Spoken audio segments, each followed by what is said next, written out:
জলের তলায় আলু, দুশ্চিন্তায় ঘুম উড়েছে আলু চাষিদের। আলুর বন্ড নিয়ে হাহাকার আলু চাষিদের। অভিযোগ, আলু চাষিরা মূলত বন্ড পাচ্ছেন না, বন্ড পাচ্ছেন এক শ্রেণীর ব্যবসায়ীরা। যা ঘিরে জেলা জুড়ে ইতিমধ্যেই বিভিন্ন হিমঘরের সামনে বিশৃঙ্খলা তৈরি হয়েছে। প্রচুর হিমঘরের প্রয়োজন জানালেন এগ্রি মার্কেটিংয়ের জেলা আধিকারিক সুব্রত দে।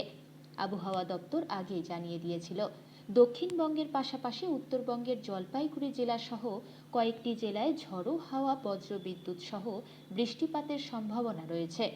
এদিকে জেলা জুড়ে শুরু হয়েছে বিক্ষিপ্তভাবে বৃষ্টি। সবাই আলু বেশিরভাগই বিক্রি করতে পারে নাই, যার জন্য চাষি ভাইরা চাচ্ছে যে আমরা কোল্ড স্টোরে আলুটা রেখে যাতে আমরা আলু করতে যেটা খরচা সেটা খরচাটা যাতে উঠে যায়। এই মুহূর্তের মধ্যে যদি আলু বিক্রি করে তাতে আমাদের চাষি ভাইদের খরচাটাই উঠে না। তো আমরা চেষ্টা করছি, যেহেতু আমাদের 20% আমাদের প্রধানদের মারফত এটা বন্ডটা দেওয়া হয়েছে, বাকি আমরা সকলে মিলে চেষ্টা করছি যাতে আমাদের প্রতিনিধিদের জন্য কিছু কোল্ড স্টোরে আমরা কিছু বন্ড চাষি ভাইদের পাই। আলুতে বিশাল ক্ষতি হচ্ছে। 20 থেকে 30 বিঘা জমি আছে, সব আলু জলের নিচে ডুবে গেছে।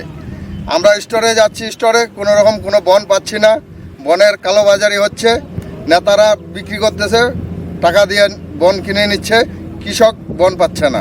গত বছর কতটা ক্ষতির সম্মুখীন হয়েছিলেন? গতবার এরকম আমার 25 বিঘা মাটি ছিল, একদম সেম কেস, একটা আলু উঠায় নিতে পারি না। এবার ঋণ ধার করে করছি, পাবলিক থেকে লোন নিছি, লোন নিয়ে করছি। এই বছর স্টোরে বন পাই নাই, 50 প্যাকেট করে দিছে। 50 প্যাকেট বনে কি হবে আমার?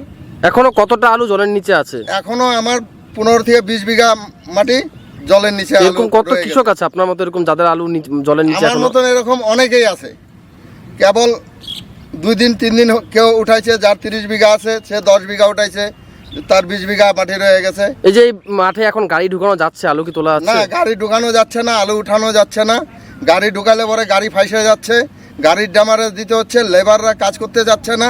এই কাদার মধ্যে কি করে কাজ করবে? প্রশাসনের থেকে কি কেউ এখনো এসছে? কোনো খবর থেকে কোনো রকম কোনো খোঁজ খবর আমাদের নেয় নাই, কেউ কোনো খবর নিচ্ছে না, কোনো নেতারা আসছে না, আমাদের দিকে তাকিয়ে দেখছে না। কি করব আমরা? এই যে কালবৈশাখীর দাপটও শুরু হয়েছে, আবার যদি বৃষ্টি হয় কতটা ক্ষতি হতে পারে, কি হতে পারে? আবারও বৃষ্টি হইলে পরে যাও এখন 2-4টা উঠায় নেওয়া যাবে, আবার দুবারা বৃষ্টি হইলে সেটাও উঠায় নেওয়ার মতন কোনো পরিস্থিতি থাকবে না।